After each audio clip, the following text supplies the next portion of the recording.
Já estamos de volta com o nosso programa Manhã da Piedade, aqui pela sua TV Horizonte, emissora da Rede Catedral de Comunicação Católica. E nesta quinta-feira eu quero lembrar você aí de casa que você também pode assistir o nosso programa pelo aplicativo da Rede Catedral, viu? Então basta você digitar aí na sua lojinha de aplicativos Rede Catedral e baixar de graça no seu tablet ou no seu smartphone. Outra opção também é o site tvhorizonte.com.br, tem o Facebook, facebook.com.br/TV Horizonte Oficial, todas essas opções, então, para você acompanhar o nosso programa ao vivo.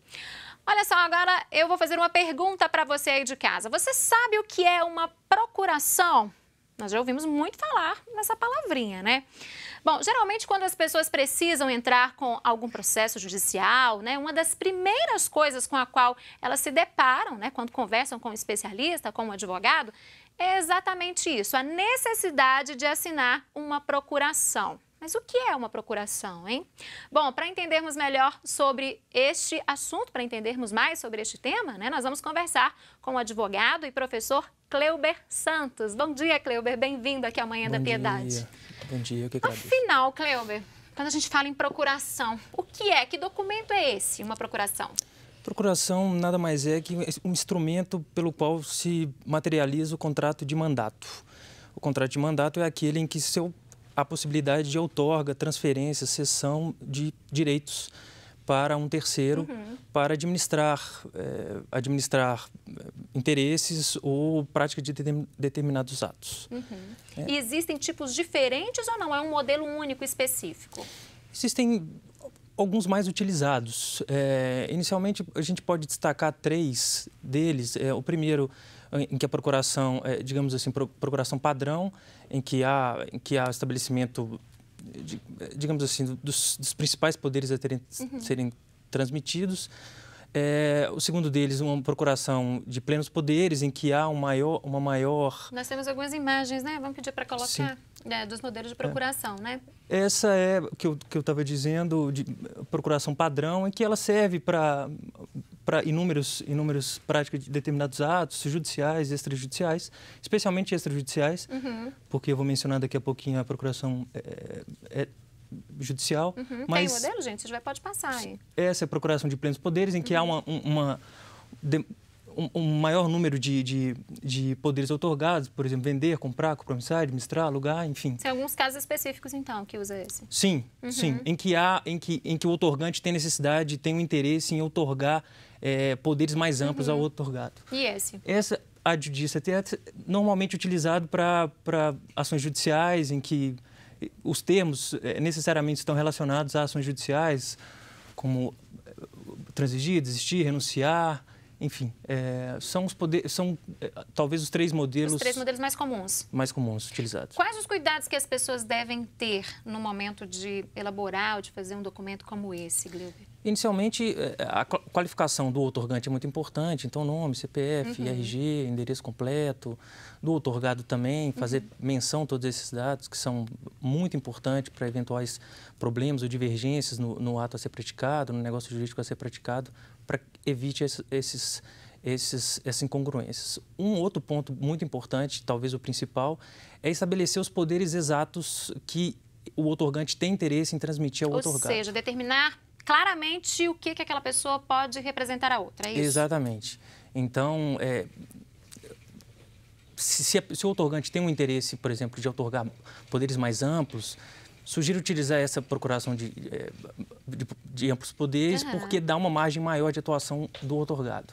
Porém, consequentemente, pelo fato de ser transferidos esses poderes mais amplos, é preciso tomar muito cuidado realmente na fiscalização e nos limites em que vai se dar esse negócio em nome do representado. Agora, tem que ser uma pessoa ou um profissional que, aquela pessoa que vai transferir esses poderes, que ela tenha plena confiança, né? Muita confiança nesse caso. Sim, realmente, essa de plenos poderes estabelece uma margem muito grande de liberdade ao outorgado para responder, para praticar os atos, para administrar os interesses do outorgante. Agora, há uma diferença entre pública e privada ou não? Há uma singela diferença. A procuração pública ou por instrumento público é aquela que é lavrada num cartório de registro, que passa pelo crivo do tabelião, Porque determinados atos a serem praticados, por exemplo, todos nós sabemos que pode se casar por procuração. E, nesse caso, a lei exige que seja por procuração por instrumento público, de acordo com o artigo 1542 do Código Civil. Então, a diferença está aí. E, necessariamente, a procuração por instrumento particular, ela pode ser registrada por qualquer profissional, por qualquer pessoa, transferir para uma terceira. Os requisitos básicos a constar de qualificação, de poderes, de data e assinatura são os mesmos. Mas a necessidade há em que os poderes que a procuração, a lei exige que seja outorgada a procuração pública, estão delimitados na lei. Porque no direito civil, digamos assim, de forma ampla, existe um princípio da autonomia da vontade, em que as partes têm uma liberdade, as partes têm liberdade em negociar, em praticar determinados negócios jurídicos. E de forma livre. Então, majoritariamente, tem essa liberdade. Então, a lei restringe apenas determinados atos em que faz a exigência da procuração por instrumento público. Mas e essa obrigatoriedade de registro no cartório, por exemplo? Na verdade, é um reconhecimento de firma. Na verdade, trata-se de reconhecimento de assinatura em que o tabelião, como tem fé pública, cumpre um requisito legal estabelecido no Código Civil ou determinada legislação específica do negócio jurídico que está sendo praticado. Para aquelas pessoas, por exemplo, que vão morar fora do Brasil, ficar uma temporada, passar um tempo, mas que vão deixar alguns negócios que precisam serem resolvidos, algumas outras questões. Nesse caso, o que é indicado? É uma procuração também? Sim, é necessário ser lavrada essa procuração. Eu sugiro que seja por instrumento público também. Pode o brasileiro fazer esse registro na repartição consular do país em que está. Necessário apenas documento de identidade e, no caso em que vai haver administração de questões financeiras, econômicas, a necessidade da menção do número do CPF. No caso de estrangeiro... Isso original, levar essa documentação original. O número do CPF só precisa constar, não precisa apresentar. E identidade? A identidade, sim. Precisa apresentar. No caso de estrangeiro, é necessário o registro nacional, o registro nacional de estrangeiro e também, igualmente, se for necessário, se tivessem transferidos poderes para administrar determinados bens relativos a negócios econômicos ou financeiros, também fazer constar o número do CPF. E a procuração eletrônica, como que funciona? A procuração eletrônica nada mais é que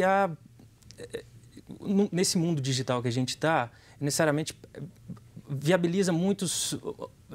É mais seguro. Pode mandar por e-mail, por exemplo? Sim, é digital. A única questão que precisa haver é o seguinte, tanto o outorgante quanto o outorgado precisam ter um certificado digital, que é por meio do qual vai se dar essa procuração. Comprovar a firma ali, então, né? Sim, digital. É um registro, isso, não deixa de ser uma autenticação digital da procuração. Então, por exemplo, para haver representação perante a Receita Federal do Brasil, você vai... de posse do certificado digital, tanto o outorgante como o outorgado, eles conseguem, por exemplo, consultar, regularizar a situação fiscal, enfim, saber alguma questão relativa ao imposto de renda, enfim, a representação propriamente de forma digital, eletrônica do outorgado. Quanto custa o documento? Uma procuração, isso diferente, cada estado estabelece... Tem uma política própria, né? Sim. Mas eu posso dizer que em volta de 200 e poucos reais uma procuração por instrumento público. Tá. Para fechar o nosso bate-papo, é possível voltar atrás? A pessoa fez uma procuração e ela não quer mais, mudou de ideia, por N motivos não vai precisar mais daquele documento. É possível? É possível revogar os poderes outorgados na procuração, por exemplo, por um advogado, e aí segue a legislação do Código de Processo Civil, basta que notifique esse causídico com um aviso de recebimento, para que ele tenha ciência que a partir de determinada data estão sendo revogados os poderes outorgados, ou a própria renúncia por parte do profissional em que não tiver mais interesse em representar o outorgante. Tá certo. Gleuber Santos, muito obrigada por participar aqui conosco. Bom dia, até a próxima. Bom dia. Você aí de casa, continue conosco, viu? Voltamos já. Daqui a pouquinho tem música aqui no Manhã da Piedade.